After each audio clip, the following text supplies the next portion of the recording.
자, 이제는 이제 요 어려운 것 좀 끝났고요.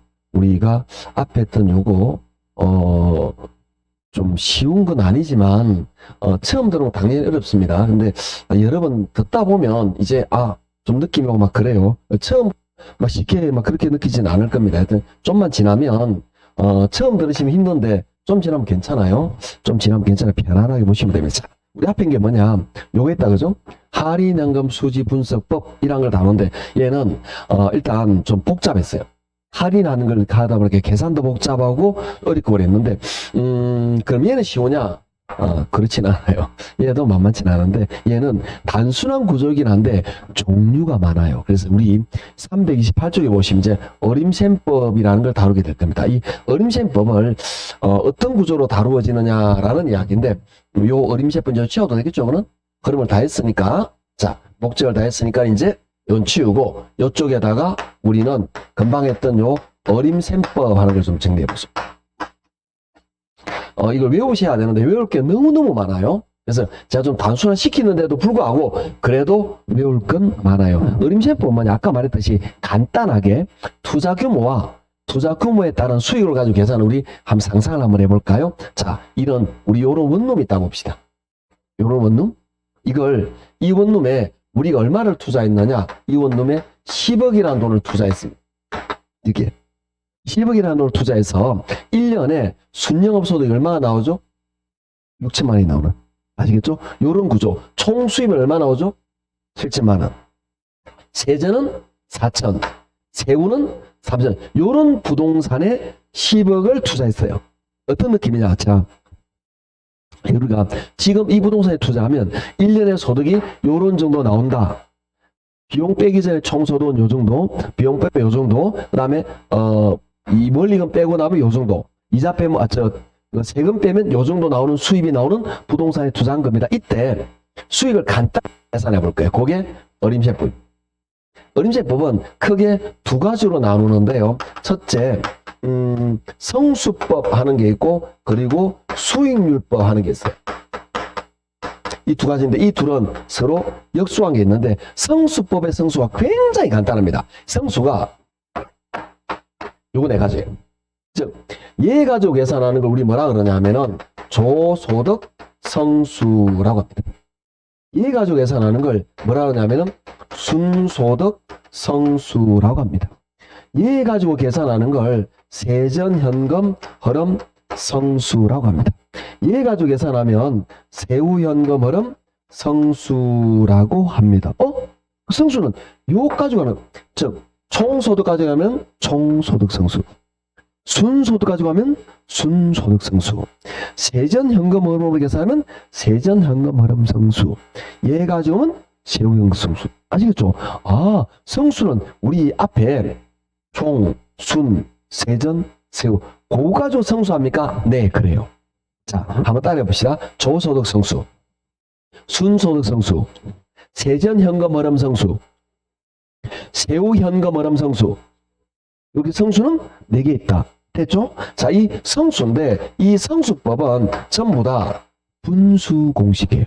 분수 공식인데 이 성수되는 요놈들 있잖아요. 요놈들이 분모로 들어가요. 즉 조소득이 분모로, 순소득이 분모로, 세전현금 흐름이 분모로, 세후현금 흐름이 분모로 들어가요. 그래서 제가 농담 삼아 성수네 집은 지하라 그래요.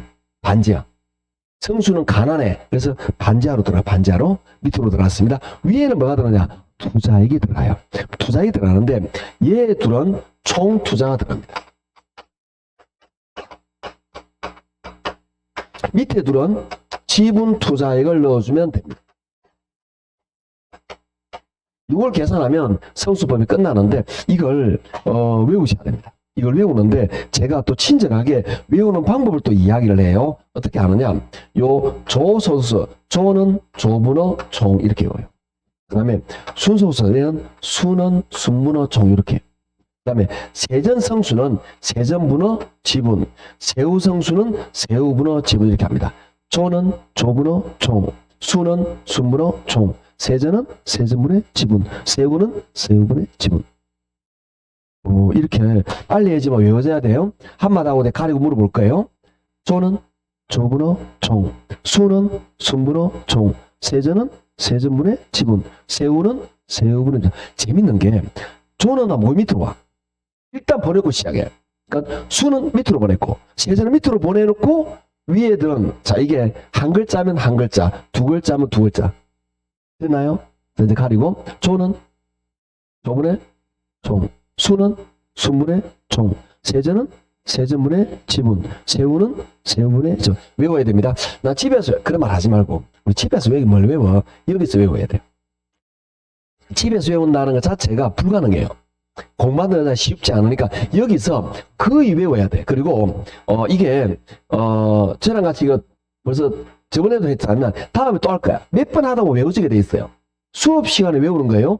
집에서 공부한다. 에이, 우리 그런 사람 안 해요. 안 됩니다, 거의. 그래서 여기서 외운다 생각하고 다시 조는 조분의 총, 수는 순분의 총, 세전은 세전분의 지분, 세우는 좀 외우신다, 그죠? 네, 그렇게 하시면 되는 거다. 이게 어떻게 만들어진지 지금 이야기를 할 건데요. 이걸 가만히 보시면 재밌는 사실은 위 둘은 총인데 밑으로는 지분이에요. 그 이유가 뭐냐면 아주 어찌 보면 지극히 간단한 내용입니다. 내가 지금 이 부동산에서 아주 간단한 좀 지우겠습니다.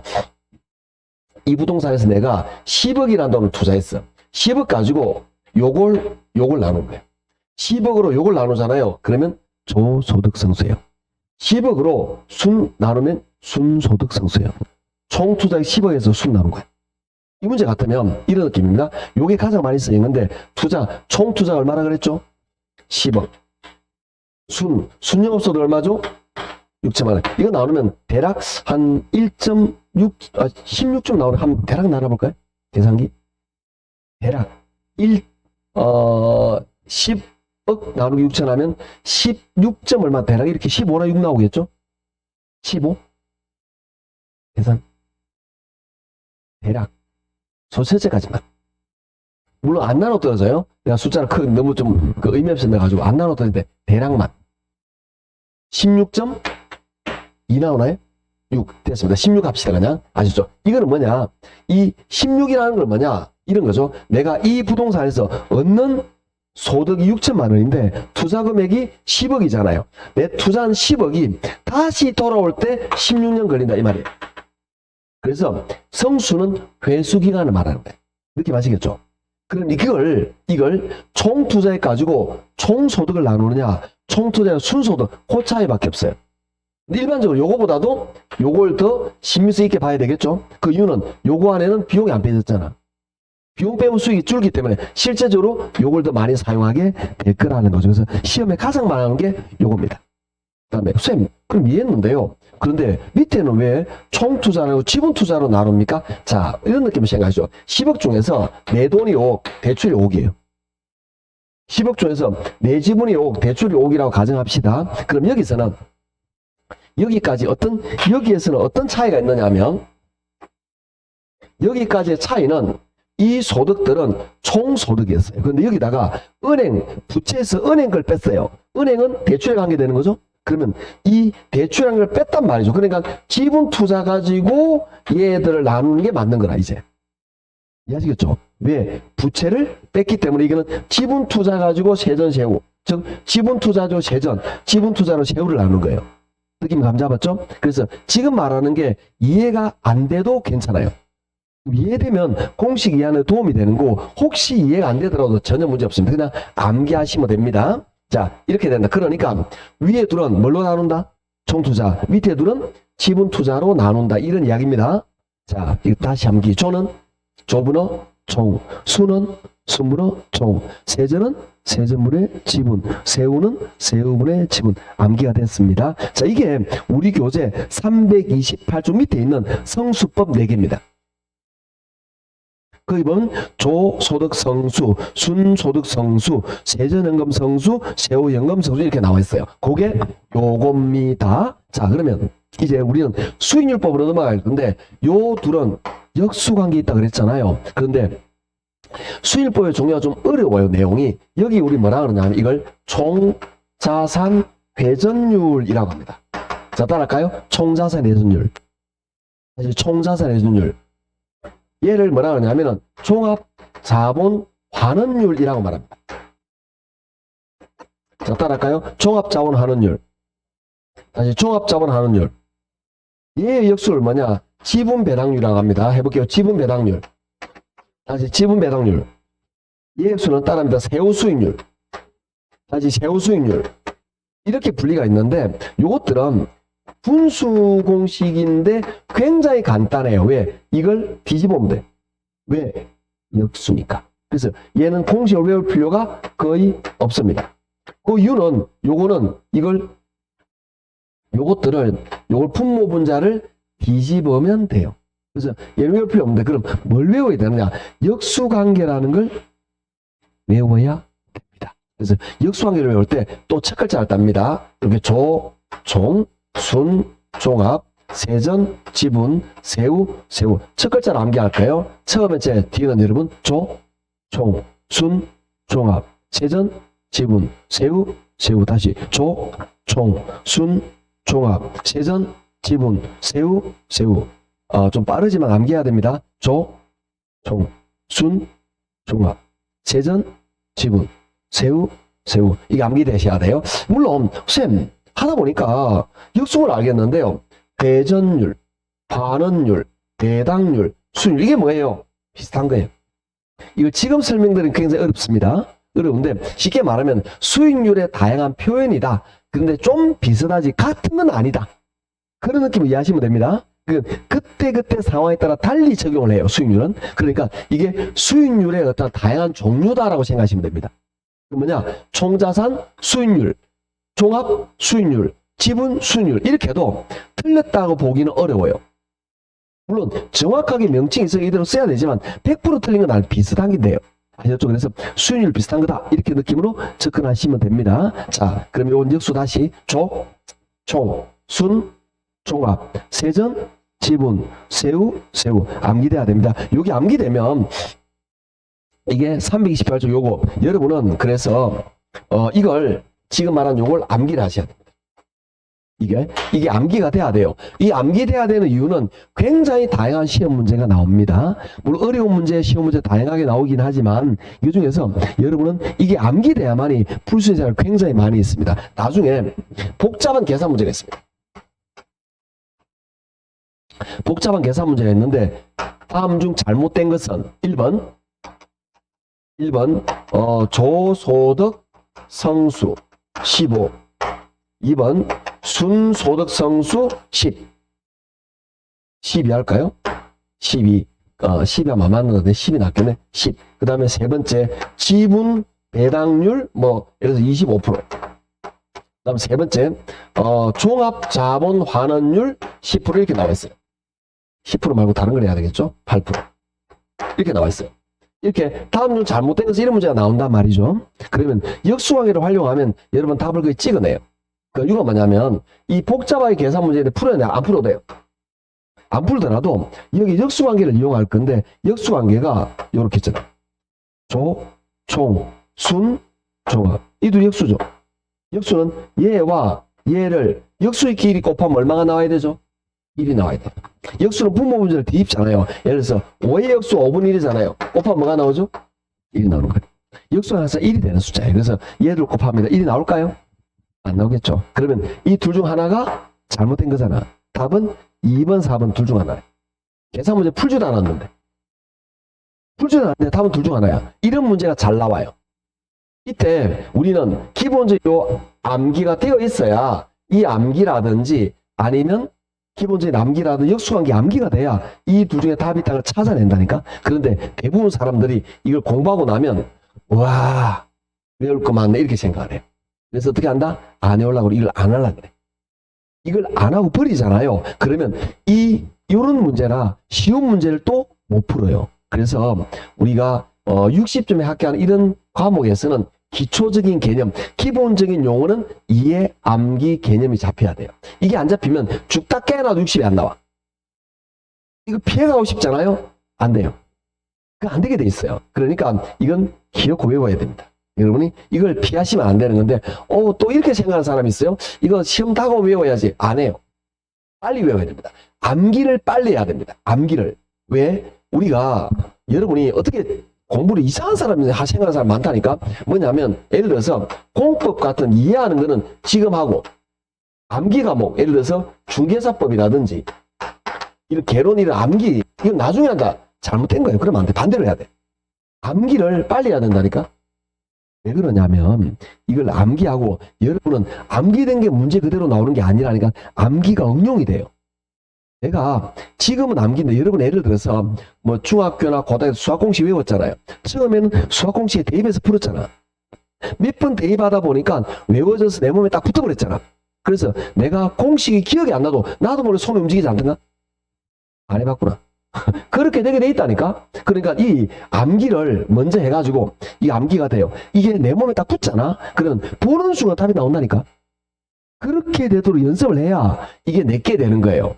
그럼 그리도 안 하고 어떻게 하려고? 그렇게 해야 되는 거예요. 이게 한 문제 나오니까. 여기도 나올 뻔 여기도 나오니까. 그래서 얘를 하는 게 아니라 암기하는 거예요. 그래서 자꾸 암기하는데 외우는 여러 가지가 이야기했잖아요. 어떻게 됐다? 먼저 성수를 외웠죠? 조는 조문어 종, 수는 순문어 종, 세전은 세전문의 지분, 세우는 세우문의 지분. 역수관계 조, 종, 순, 종합, 세전, 지분, 세우, 세우. 뒤집으면 돼. 그럼 다 외운 거라. 이것까지 했는데 제가 또 이거 외웁니다 하고 가는 것도 아니잖아. 친절하게 같이 외워주고 있잖아. 그런데 안 외우면 열심히 가르쳐 드릴게요. 열심히 안 됩니다. 외워야 되는 거예요. 정확하게 내가 외우면 이게 진짜 문제 간단합니다. 이게 왜 그러냐 하면 자 이게 여러분이 이거 계산 문제로 나온다 생각하죠? 네, 계산 문제 나옵니다. 그런데 이론 문제로도 나옵니다. 이렇게 나와요. 순소득 성수는 순소득에 대한 총 투자의 비율이 이렇게 나와. 간단하게 나왔는데 모른다니까 이게. 왜? 외우지 못하니까. 아주 간단한 건데 이게 외우지 않으면 안 됩니다. 암기하셔야 됩니다. 그래서 실제로 328, 329쪽에 보시면 이게 암기가 나옵니다. 예를 들어서 오른쪽에 329쪽에 보시면 기출 맨 마지막에 이런 거 봅니다. 어림세법 중 순소득 성수법의 경우 성수가 작을수록 회수기간이 길어진다. 이렇게 틀렸잖아요. 성수가 제가 회수기간이 그랬잖아요. 성수가 짧으면 회수기간 짧은 게요. 이렇게 나오기도 하고 그 다음에 뭐 반대로 위에 이렇게 이걸 공식 이용하는 그런 문제가 나오기도 한다라는 이야기예요. 아셨죠? 암기해야 됩니다. 자, 암기한다고 보고 저는 이제 넘어가도록 하겠습니다. 자, 이제 우리 330쪽으로 넘어갑니다. 330쪽에 보시면 이제 뭐가 있느냐? 비율 분석법이 있어요. 이 비율 분석법도 우리 여기와 마찬가지로 화폐의 시간을 고려하지 않은 분석 방법입니다. 화폐의 시간 가치를 고려하지 않은 분석 방법이다 라고 보시면 됩니다. 이해하시겠죠? 그래서 이런 것들을 쭉 볼 건데 그러면 여기서 뭘 먼저 보느냐라는 거죠. 여기서 세 가지만 딱 이야기할게요. 나머지는 안 다룹니다. 딱 세 가지만 다루게 될 건데 먼저 교재 보시면 330 밑에 보시면 배부 비율이 있습니다. 밑에 요거는 부동산 가치적 총 투자에 대한 부채의 비율이다 이렇게 나와 있어요. 됐죠? 그 다음 오른쪽에 갑니다. 오른쪽에 뭐가 있냐면 부채 비율이 있습니다. 부채 비율은 분모에 뭐라 되어 있냐면은 지분 투자에 대한 부채 비율이 이렇게 나와 있어요. 이 둘은 좀 잘 나오니까 알아놓으셔야 되는데 선생님 뭐가 중요합니까? 얘가 중요합니다. 얘가 많이 쓰여요. 얘가 많이 쓰이는데 얘는 어렵게 낼 때를 잘 내요. 제가 볼 때는. 일반적으로 쓰는 게 아니야. 얘를 많이 쓰는데 어떤 개념이냐 우리가 상상을 한번 해볼까요? 여러분이 집을 샀습니다. 예를 들어서 집이 5억짜리야. 그런데 여러분 돈이 그럼 뭐 친구 예를 들어서 우리가 옛날로 한번 돌아가 볼까요? 상상을 해볼까? 여러분이 갓 결혼을 했어. 지금 이 인간 말고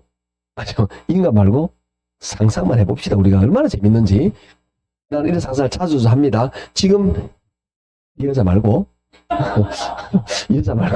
예를 들어서 옛날에 썸 탔던 그런 거 잘 됐다 생각을 하는 거지. 그래서 굉장히 많은 썸이 있었습니다. 제가 좀 키가 좀 그랬을지 이렇게 소개팅 가고 하면 그럭저럭 잘 통했어요. 잘 먹혔다고 제가 예전에. 그래서 지금은 이제 좀 많이 이렇게 사라졌지만 예전에 잘 먹히고 했었다는 그런 시절이 있었어요. 그래서 지금 생각하면 놓친 그런 대어들이 굉장히 많아요. 지금 생각하면 과수원 뜻이 딸고 있을 거예요. 그랬으면 지금 수업 안 한다는 지금 과수원 딸고 그랬다는 거지. 아, 사가 아니고요. 그 단감. 진영이었거든, 단감. 예. 많아 몰라, 지금은. 여튼, 만나지를 못하니까 그런 경우도 있고요. 굉장히 다양했다니까. 하여튼, 채시를 안 만났어요. 근데 여튼 그런 느낌인데, 우리가 상상을 한번 해봅시다. 얼마나 재밌는지. 그러면 지금 인간을 만나기 전에 내가 결혼을 했는데, 결혼하고 집들을 내. 그럼 친구들 막 놀러 오잖아. 그러면, 친구들이 말하잖아. 집 좋다. 집 얼마요? 5억밖에 안 해. 그러면, 야, 니 부자다. 그러면 내가 뭐라 그러죠? 아이고, 대출 2억이나 있단다. 이렇게 말했죠. 자, 이래 보겠어. 이 집은 얼마짜리다? 5억. 대출 얼마? 2억. 자, 이걸 그림으로 한번 나타내 볼게요. 제가. 이제 T를 그립니다. T. 이 집 얼마짜리다? 5억. 이게 총 투자액인데 내가 빌린 돈, 부채 얼마죠? 2억. 그럼 내 돈, 이거 지분이라고 그러죠. 얼마죠? 이런 구조가 되겠죠.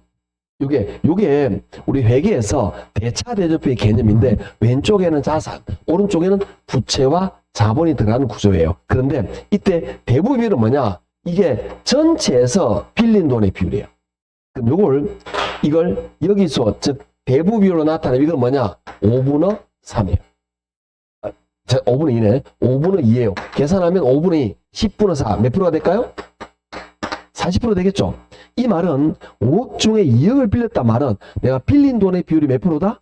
40%. 이걸 대부 비율이라고 합니다. 자, 따라합니다. 대부 비율, 융자 비율, 저당 비율, LTV, 담보인정 비율 전부 다 같은 말이에요. 이건 빌린 게 하여튼 40%다 이 말이죠. 일반적으로 이렇게 사용하지 않나요? 일반적으로?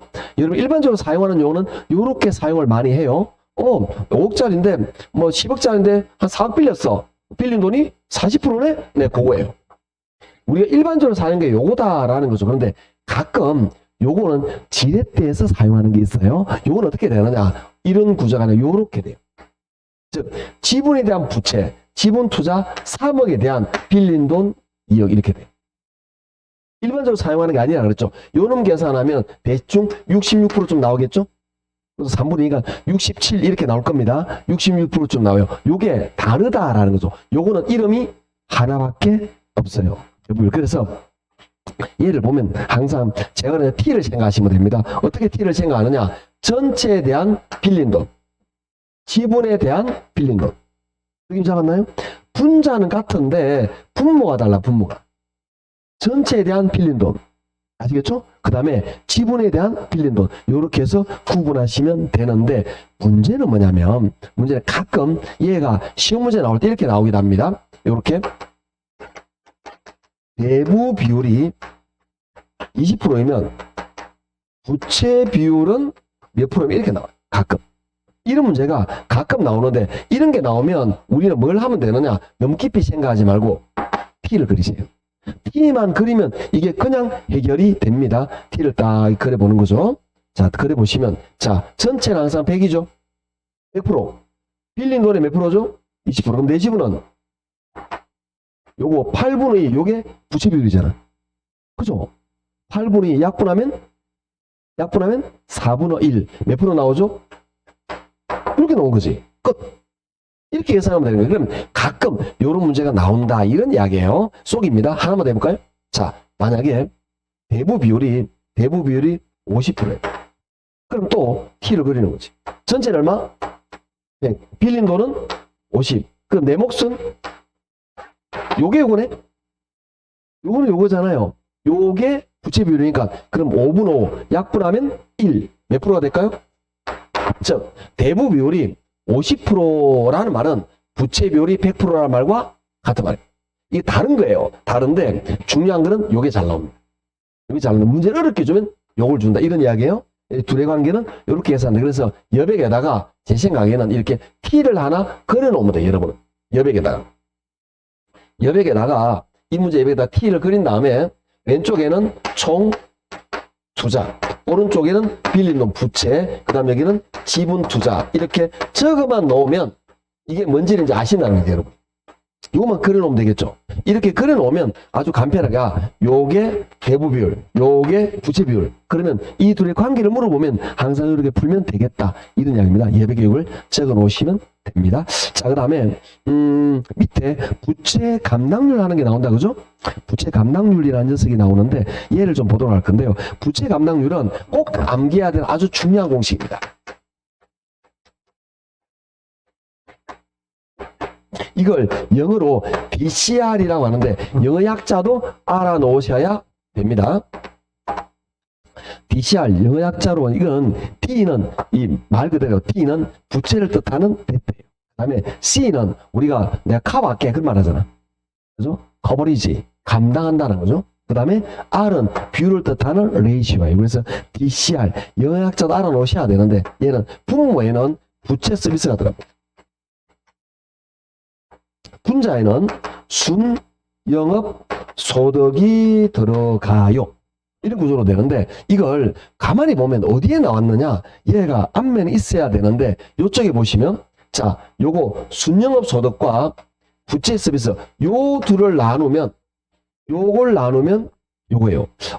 선생님 그러면 우리 영업연금 흐름 요걸 가지고 이걸 하는 거가 그래서 우리 영업연금 흐름 요걸 가지고 우리가 다양하게 이걸 가지고 투자액이 요렇고 이런 영업 흐름을 가졌을 때 투자한 돈이 몇 년만 회수될까요?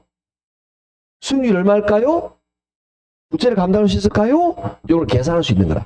쉽게 말해서 요걸 이렇게 치어짜 가지고 만든 게 요거들이다라고 생각하시면 되는 거예요. 그래서 문제를 낼 때 같이 내요. 이렇게 같이 내. 그러니까 어렵게 느껴지는 거죠. 왜? 이것도 암기가 안 됐는데 요 공식도 외워야 되고 이것도 뒤집어야 되고 막 이렇게 나온다 이 말이에요. 그래서 연결되는 거예요. 이게. 아시겠죠? 그러니까 요 놈 여기서 말하는 요거 순영업 소득과 부채 서비스액을 나누면 순영업과 부채를 나누면 요게 나온다. 아시겠죠? 이렇게 되는데 이게 어떤 개념인지 좀 보도록 할게요. 순영업 소득은 부동산을 부동산에 나타나는 영업이익을 말하는데 요게 예를 들어서 3천만 원이에요. 그런데 부채 서비스 원금 전에 갚아 나가는 게 6천만 원. 그러면 요 계산하면 1보다 작게 나오겠죠? 0.5잖아. 이 말은 내가 빚을 감당할 수가 없는 거야. 빚을 감당할 수 없는 거야. 그래서 이런 경우 되면 야반 도주 가능하겠죠? 그래서 예전에 매스컴에 와 있잖아. 원룸 사람들이 야반매각 도자는 그런 게 이런 경우입니다. 왜냐면 내가 임대소득은 공실이 많아. 이 동네가. 공실이 많아서 임대소득은 안 나와. 그런데 내가 갚아는 이 원룸에 대출이 가득이야. 원금이 이제 갚아내지 못하는 거지. 그러면 내가 부도 내고 도마다. 부채를 감당할 수 없다. 이런 얘기입니다. 부채를 감당하는 능력을 나타낸다요. 부채를 감당하는 능력을 나타낸다고. 근데 그게 1보다 작으면 감당 능력이 없어져요. 그런데 이럴 수가 있겠죠. 자, 순영업 소득이 예를 들어서 5천만 원. 그런데 부채 서비스액이 2,500이야. 그럼 계산하면 1보다 커져? 2니까 이거는 뭐죠? 벌어가지고 부채를 2배 감당하잖아. 부채 감당률이 2라는 거는 부채를 2배 감당할 수 있는 능력이 된다. 이런 뜻이야. 그러니까 벌어가지고 원리금 갚아나는 충분히 가능하다. 이런 뜻이 오다라는 뜻입니다. 그래서 이럴 때는 내가 이게 1보다 크다라는 거는 부채를 감당 능력이 있다. 이런 이야기입니다. 그래서 우리 교재 보시면 330쪽에 대부 비율의 동그라미 공식 외우시고 오른쪽에 부채 비율 동그라미 외우시고 밑에 부채 감당률 봅니다. 이것도 동그라미 공식의 동그라미 별표. 자, 부채 감당률 몇 적었습니다. 기억입니다.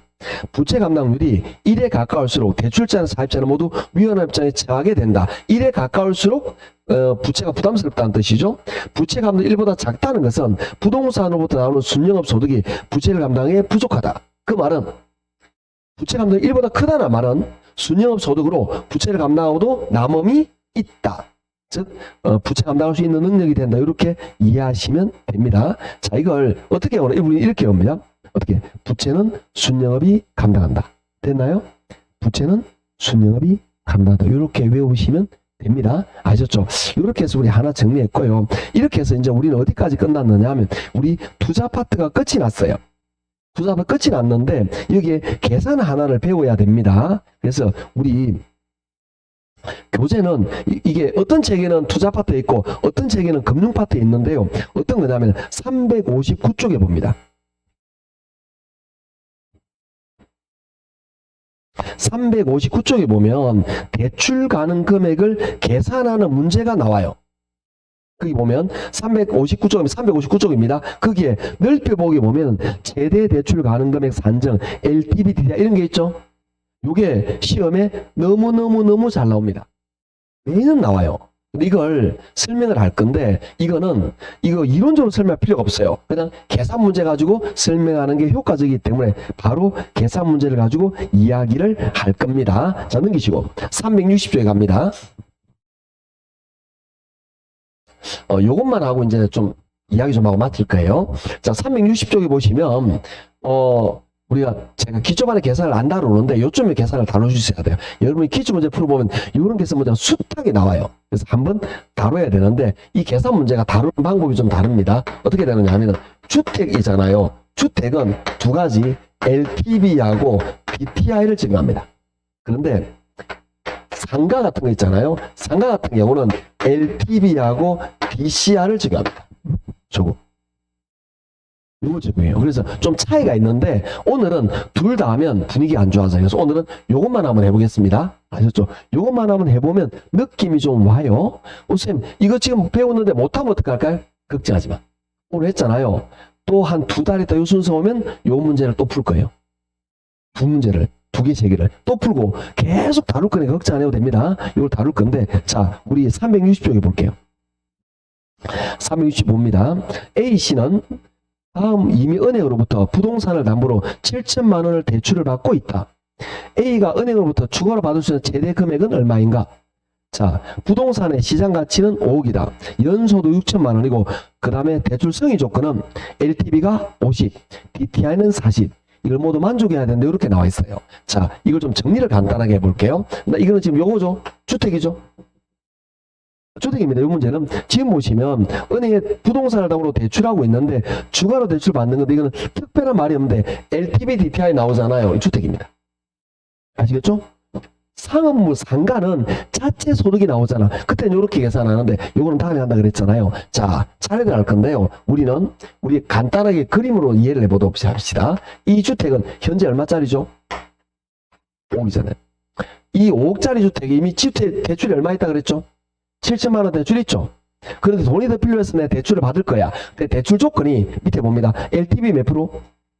50%. DTI? 40%. 자, 둘로 적용해서 대출 금액 한번 구해봅시다. 먼저, 첫째, LTV를 적용할 겁니다. 부동산 담보액이 5억이죠. 5억 곱하기 LTV 몇 프로? 50%. 0.5 곱합니다. 그럼 얼마 나오죠? 2억 5천 이렇게 나왔죠. 자, 이게 뭔지만 간단하게 보도록 할게요. 이 0.5 이게 뭐냐? LTV. 이거는 내가 마음대로 정하는 게 아니고 정부에서 정해주는 거예요. 정부에서 대출이 너무 많아 하면은 이 비율을 낮춥니다. 대출이 좀 많이 되겠어 하면 이 비율을 놓칩니다. 즉, 여러분 집에 대해서 이만큼 대출해준다. 이거에 절반만큼 대출한다. 이런 이야기예요. 예전에는 이것만 가지고 대출을 해줬어요. 그런데 대출 규제가 되면서 갚을 능력을 DTI를 적용을 하게 됩니다. 자, 두 번째, 이제 DTI를 적용하는 걸 보도록 할게요. 요 첫 번째고, 두 번째, DTI는 어떻게 하느냐? 소득 가지고 계산합니다. 문제 볼게요. 소득이 얼마죠? 6천만 원인가요? 6천만 원. 곱하기, 자, DTI 봅니다. 몇 프로죠? 40%. 0.4입니다. 요 4천만 원, 요게 0.4, 이게 뭐냐? DTI입니다. DTI를 적용하는 겁니다. 자, 이거 계산하면 얼마가 나오느냐? 2,400만 원인데, 이게 어떤 느낌인지 이해를 해볼게요. 요 친절하게 제가 적어드리겠습니다. 내가 1년 동안에 벌어들이는 연소득은 6천만 원이야. 나는 6천만 원을 벌면 6천만 원을 전부 다 빚감대 쓸 수가 있어. 그런데 국가에서는 요중에 60% 네가 먹고 사는데 쓰고 40%만 빚 갚는 데 쓰래. 총 부채 상환 비율. 빚 갚는 데 쓰래. 계산액 얼마죠? 2,400만 원. 요만큼 빚 갚는 데 쓸 수가 있어요. 그게 뭐냐? 부채 서비스액입니다. 이걸 자 따라합니다. 부채 서비스액. 원리금 상환액. 저당 지불액. 자, 나는 빚 갚는 데 얼마 쓸 수 있죠? 2,400을 쓸 수가 있는 겁니다. 자, 그러면 여기까지 나온 상태인데 나는 여기서 뭘 해야 되느냐? 대출 금액을 구해야 된단 말이에요. 그러면 약간 식을 변형을 해야 돼요. 어떻게 식을 변형을 하느냐? 우리 한번 상상을 한번 해볼까요? 여러분이 이 부동산이 얼마짜리냐? 이 부동산이 예를 들어서 1억짜리예요. 1억짜리인데 여기에서 내가 저당상수를 곱해요. 저당상수 예를 들어서 0.1이라고 가져갈게요. 그러면 매년 갚아나가는 금액이 나오겠죠? 매년 갚아나가는 뭐가 나오느냐? 부채 서비스가 나오는 거예요. 이게 얼마냐? 1,000만 원이에요. 이 기간이 만약 기간이 15년이라고 가져갈게요. 그럼 무슨 말이냐? 내가 빌린 돈 얼마죠? 1억. 저당상수는 원리금 상환액을 거예요. 아까 저당상수 원리금 상환이라는 말 적었잖아요. 원리금을 균등하게 상환할 때요. 그럼 0.1 곱하면 참 이건 무슨 말이냐? 내가 1,000만 원, 1,000만 원, 1,000만 원, 1,000만 원 이렇게 15년 동안 갚으면 이 돈을 원금이자 다 갚은 거라. 그럼 이 안에는 원금이자 들어있죠? 자, 따라할까요? 부채 서비스액, 원리금 상환액, 저당 지불액 같은 거예요. 자, 그러면 우리는 내가 1억에다가 저당상수 곱하면 부채 서비스액이 나왔잖아요. 그런데 만약에 내가 얼마를 빌렸는지를 모른다고 보죠. 그러면 얘 둘을 어떻게 이게 나올까요? 요렇게 나눌까요? 나눌까요? 어디에서? 부채 서비스에서 뭘? 저당상수를 나누면 대출 금액이 나오죠? 다시 어디에서? 부채 서비스 뭘? 저당상수를 나누면 대출 금액이 나오겠죠? 그걸 그대로 접목을 할 겁니다. 여기에서 어떻게 나누냐? 그걸 그대로 접목할 거니까 여기에 부채 서비스에다가 저당상수를 나누는 거예요. 부채 서비스에서 저당상수를 나누면 대출 금액이 나온다고. 이렇게 식을 거꾸로 만드니까 이 문제에서 부채 서비스 얼마냐? 2,400만 원이에요. 그죠? 그 다음에 문제 봅니다. 저당상수 얼마죠? 0.1. 요걸 나누는 거예요. 그러면 2,400만 원 나누기 0.1 하면 얼마 나오죠? 2억 4천이 나와요. 2억 4천. 이렇게 해서 우리는 대출 가능 금액을 구해내는 겁니다. 어떻게 구해냈느냐? 자, 내가 LTV 적용하면 얼마 대출할 수 있죠? 2억 5천입니다. DTI 적용하면 얼마죠? 2억 4천. 그럼 이렇게 하면 내가 요 둘을 모두 만족해야 돼요. 그러면 요 둘의 낮은 금액이 대출 가능 금액입니다. 얼마 대출할 수 있죠? 2억 4천. 그런데 앞에 기존 대출 얼마 있다 그랬죠? 7천 뺍니다. 여기다가 7천을 빼요. 그럼 얼마죠? 1억 7천 대출 가능하죠. 그래서 1억 7천 답은 몇 번이죠? 2번이 된 거예요.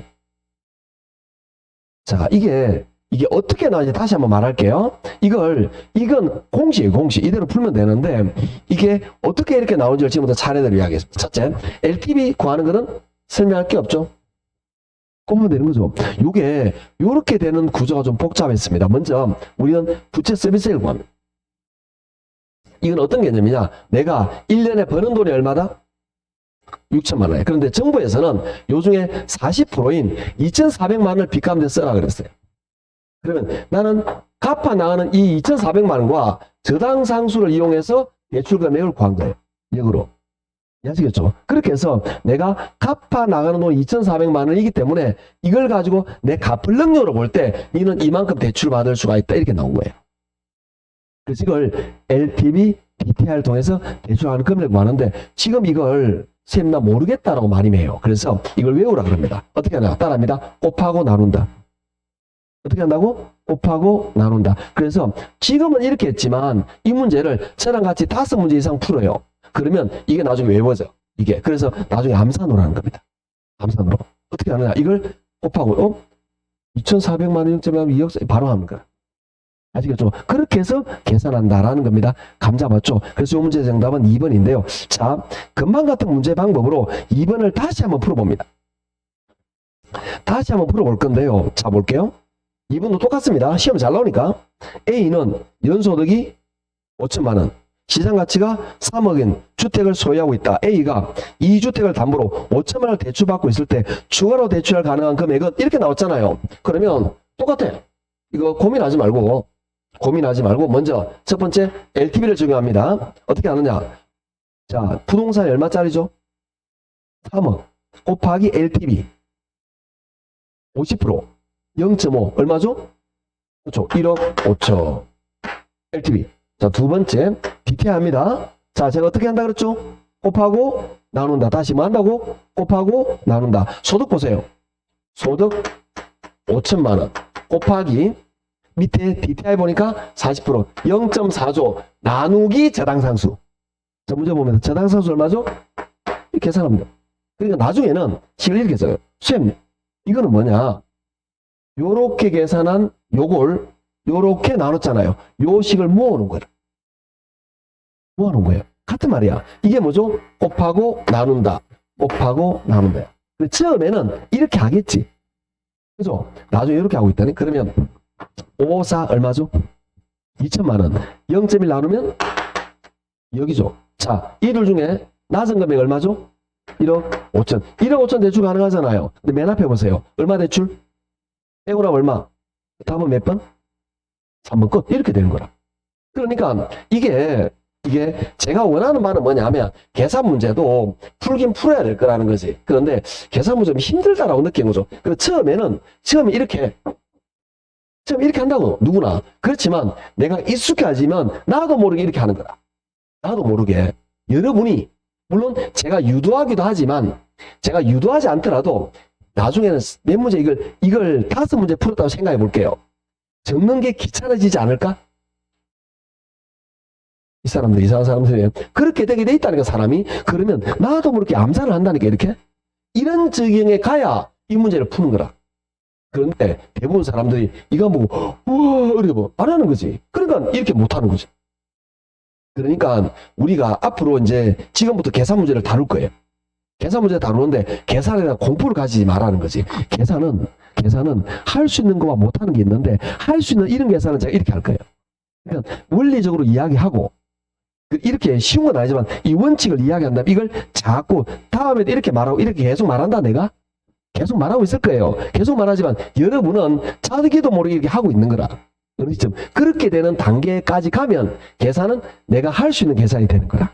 그런데 나머지 이거는 좀 어려운 거 하지 마세요. 이런 계산이 있어요. 그건 안 할 거예요. 잡힌다 그죠? 이렇게. 그래서 오늘 우리가 좀 어려운 걸 좀 많이 했다 그죠? 오늘 수업이 아마 개론 수업에 제일 어려운 거예요. 이분들이 넋이 나갔구나. 이제 보니까 넋이 나는데 오늘 하는 게 제일 어려운 거예요. 그래서 네, 이거 제일 어려운 거예요. 이거 오늘보다 어려운 거 없어요. 이미 투자 파트에서 개론 가장 어려운 게 오늘 한 이거예요. 계산도 이것도 시험에 잘 나오고 오늘 하는 게 왜 힘드냐면 시험에 잘 나오고 어려워요. 오늘 하는 게. 그래서 오늘 수업만 잘 되시면 너무 편하게 넘어갈 수 있을 건데 그러나 오늘 수업이 안 된다고 해서 스트레스 받고 열받지 말라는 거죠. 왜? 이 내용들을 계속 할 거니까. 별로 제가 양을 안 늘립니다. 그리고 이제 다음 주부터 어떻게 수업할지 하고 특강하고 좀 이야기를 하고 마치도록 할게요. 오늘은 아시겠죠? 그래서 우리가 오늘 진도를 어디까지 나왔느냐면 오늘 우리가 개론이 단원 8개 있는 거 알고 있죠? 쭉 한번 정리해 볼까요? 가장 먼저 뭐가 있죠? 총론. 두 번째 경제론. 세 번째 부동산 시장에 관한 거. 그 네 번째가 정책. 오늘 한 게 투자예요. 오늘 한 게. 그 다음에 우리 6번째가 금융. 7번째는 기타 등등. 8번째가 이렇게 돼요. 우리가 사실은 여기까지 진도가 나온 상태예요. 여기까지. 그래서 원래는 처음부터 쭉 나가야 되는데 이미 요약집에 나와 있으니까 제가 생각할 때는 다음 주부터는 이때부터죠. 다음 주부터는 요약집으로 수업하자 이런 이야기죠. 그 이유가 뭐냐면 자, 또 책을 들어야 되는데 제가 생각하는 공부 방법을 이야기할 거예요. 지금 이게 이야기가 되고 나면 이제 이렇게 할 거예요. 우리가 앞으로 공부를 어떻게 나가야 되느냐라는 건데 이 두꺼운 교재를 다 외우고 다 할 필요 있느냐? 너무 양이 많아요. 이걸 줄여서 공부해야 될 겁니다. 그래서 제가 생각하는 여러분이 공부가 가장 잘 되는 방법은 뭐냐면 작게 보면 효과적이에요. 그래서 자주 나올 문제들 자주 다뤄가지고 그러니까 안 나올 것들을 빼고 자주 나올 거 위주로 좁게 공부해서 효과 높이는 게 우리 목적이에요. 그렇게 하는 게 제가 볼 때 가장 열심히 그냥 할래요. 이제 그리 사시든지 알아서 하고. 근데 그거는 굉장히 비효율이다 이 말이에요. 제가 볼 때는 이 책을 다 외운다고 해서 우리 개론이 이 책에서 전부 다 여기에서 2문제는 여기서 안 나와요. 밖에 나와. 다른 데서 나온다고. 이걸 다 외워도 안 나오는 게 있는데 그래서 그렇게 하지 말고 우리는 목표 80점의 목표입니다. 그래서 우리는 계산 문제 4개 안 할 거고 그 다음에 어려운 이론 문제 4개 안 할 거예요. 그럼 8개를 안 하잖아요. 8개 안 하면은 32개가 맞아. 그럼 몇 점이 나오느냐? 80점이야. 그래서 우리 목표는 요 점수입니다. 이게 6점이, 그러니까 저나 여러분에게 80점은 만점이에요. 선생님, 이런 거 풀면 재수, 그런 느낌. 그래서 대부분 요걸 가지고 가게 될 건데, 이걸 하게 되면 요 정도를 바라면 이 기본서는 필요 없어요. 할 필요가. 그러면 완전히 필요 없네. 아니라는 거죠. 어떤 거냐? 이걸 요 점수만 하려면 요약집 가지고 하면 돼요. 그래서 요약집은 이 양을 거의 한 5분의 1로 줄여놓은 거라. 10분의 1로 줄여놓은 거야. 거의 요 교재 양의 5분의 1, 10분의 1로 줄여놓은 게 요약집이란 말이죠. 그러니까 요약집 하면 요 점수가 나오는데, 그러면 교재가 필요 없느냐? 안 해요. 이제 어떤 느낌이냐? 내가 이거 설명을 들었어. 그런데 왜냐하면 요약을 해놨단 말이죠. 우리가 요약해 놓으니까 이게 풀어 써 있는 게 아니라 요약돼 있으니까 압축돼 있다 보니까 내가 이해가 안 될 수가 있다고. 이해 안 될 때는 요걸 찾아보면 돼. 이제 그 용도를 하시면 됩니다. 이해하시겠죠? 그리고 앞으로 요 3개 단어를 나눌 때는 이렇게 할게요. 요약집 가지고 설명하고, 이제 제가 좀 문제를 조금 풀 거예요. 프린트물을 좀 내야 될 겁니다. 그래서 프린트물에 있는 문제를 같이 풀고, 요약집은 같이 하면서 끝날 때 기본서를, 우리 기본서를 같이 좀 볼 거예요. 차이점 보면 되는 거죠. 아시겠죠? 그렇게 해서 요 단원이 끝날 때까지, 여기서부터 할 때 이제 요것도 안 볼 거예요. 이렇게 아시겠죠? 그때는 요거는 우리 예전에 다룬 거니까 참고적으로 보시면 돼요. 그래서 요렇게 해서 이제 진도를 나가서 요게 우리 목적이다라는 거예요. 그래서 쌤, 그러면 이거 끝나고 나서 2달 후에는 내 점수가 80점이 나오는 건가요? 아닙니다. 80점이 아니고, 우리가 제 목표는 우리가 요때부터 시작해서 요렇게 딱 한 수나 딱 돌아가잖아요. 요약집이 딱 끝나고 나면은 여러분이 만약에 모의고사를 본다면 45에서 50이 나오면 통합니다. 이게 목표입니다. 요 점수가 나오면 충분해요. 선생님, 이거 어떻게 나와요? 이거는 목표치고, 요거는 요 정도만 나오면 충분합니다. 그 이유가 뭐냐면, 제가 아직도 이게 지금 이렇게 진도를 나갔지만 아직 본격적으로 문제를 안 풀었어요. 본격적인 문제는 이 다음 7, 8월이다. 7, 8월 문제를 안 다뤘기 때문에 본격적인 문제를 다루면 요 점수가 서서히 높아져요. 왜냐하면 문제를 다루는 테크닉이 생겨. 이게 요령이 생긴다라는 거죠.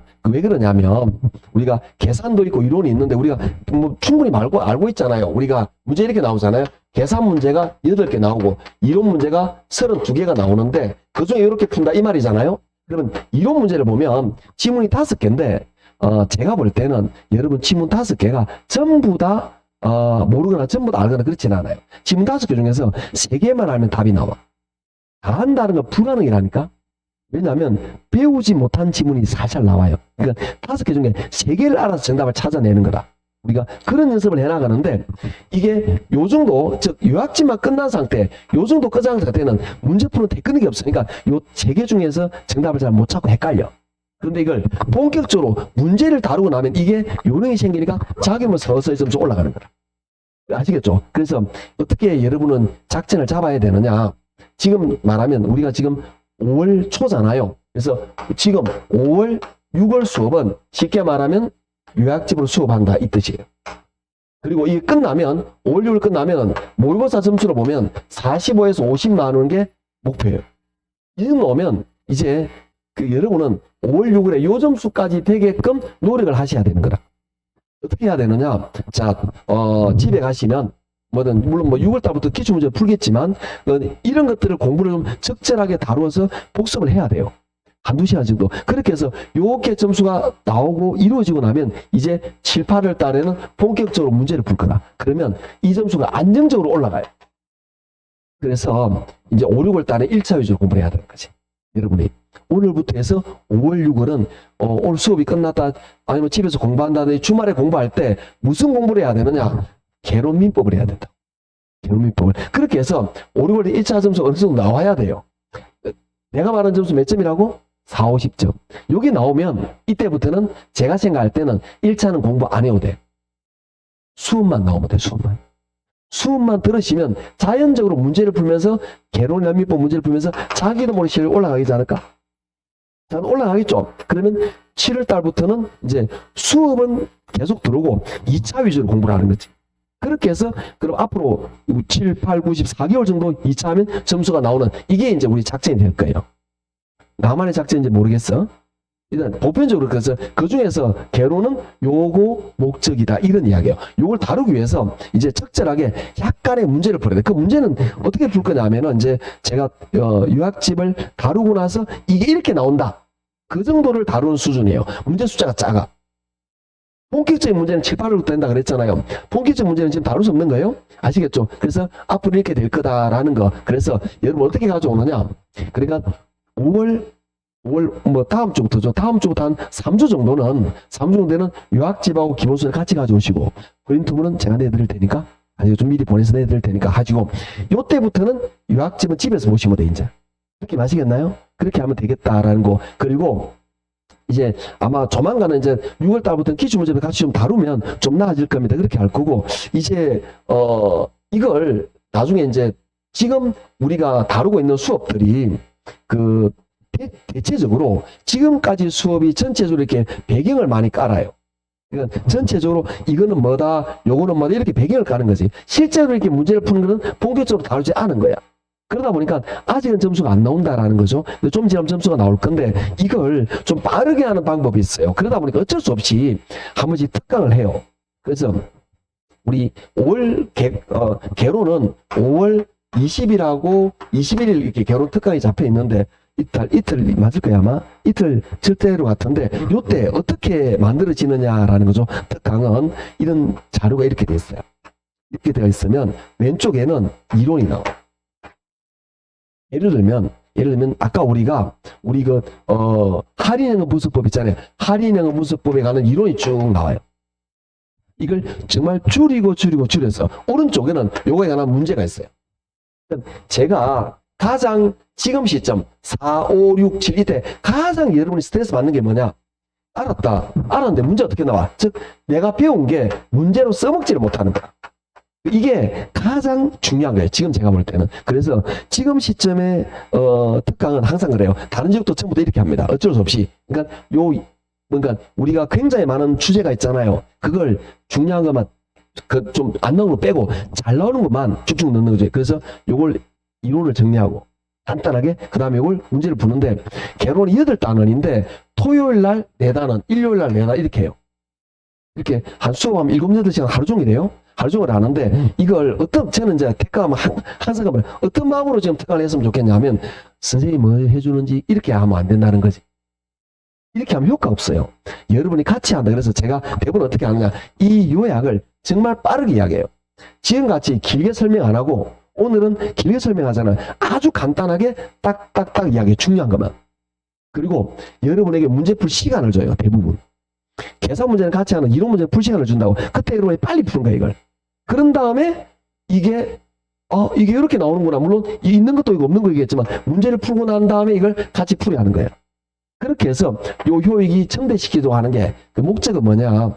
이틀 정도 빨리 공부해서 50점대를 빨리 만들자 하는 게 목적이에요.